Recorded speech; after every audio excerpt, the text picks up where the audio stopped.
Trijaya FM. Bang Usman, apa agenda utama dan isu utama yang akan dibicarakan, didiskusikan di forum ASEAN Summit Labuan Bajo kali ini?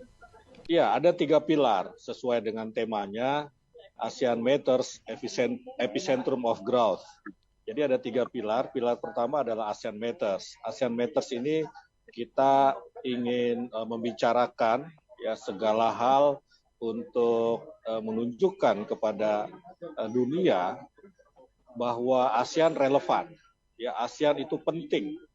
ASEAN itu punya kontribusi besar baik secara ekonomi maupun politik. Ya, secara politik untuk perdamaian dunia, secara ekonomi ya tentu saja berkontribusi untuk stabilitas ekonomi begitu. Nah, yang pilar kedua Epicentrum of Growth, dari namanya kita tahu kita ingin menjadikan ASEAN sebagai pusat pertumbuhan ekonomi, dan pilar ketiga ini terkait dengan Indo-Pasifik. Ini juga lebih ke arah ekonomi.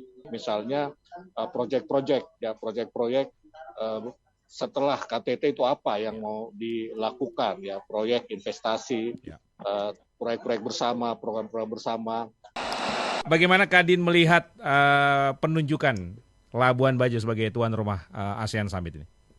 Itu tidak pernah dipikirkan juga oleh NTT ya, tetapi memang ini isunya kan dari tahun lalu sudah dipersiapkan dan itu luar biasa. Bahkan banyak rancangan-rancangan yang dipersiapkan tahu sebelumnya disiapkan di Golomori ya, lokasi ini, kemudian setelah Bapak Presiden datang beberapa kali dan kemudian menentukan tetap di kota Labuan Bajo-nya, di Meroa, di Ayana hotelnya ya.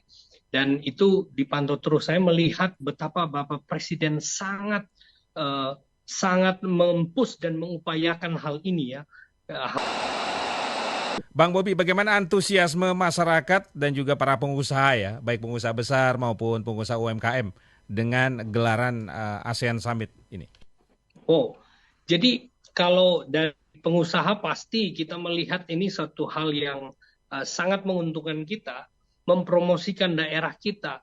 Mas tahu bahwa di luar negeri pada umumnya orang dengar Indonesia nggak kenal, hanya kenal Bali ya. Tapi hari-hari ini sejak G20 itu Bali, Indonesia semakin dikenal, dan hari ini Labuan Bajo itu dipromosi ke seluruh dunia melalui KTT, Konferensi ASEAN Summit.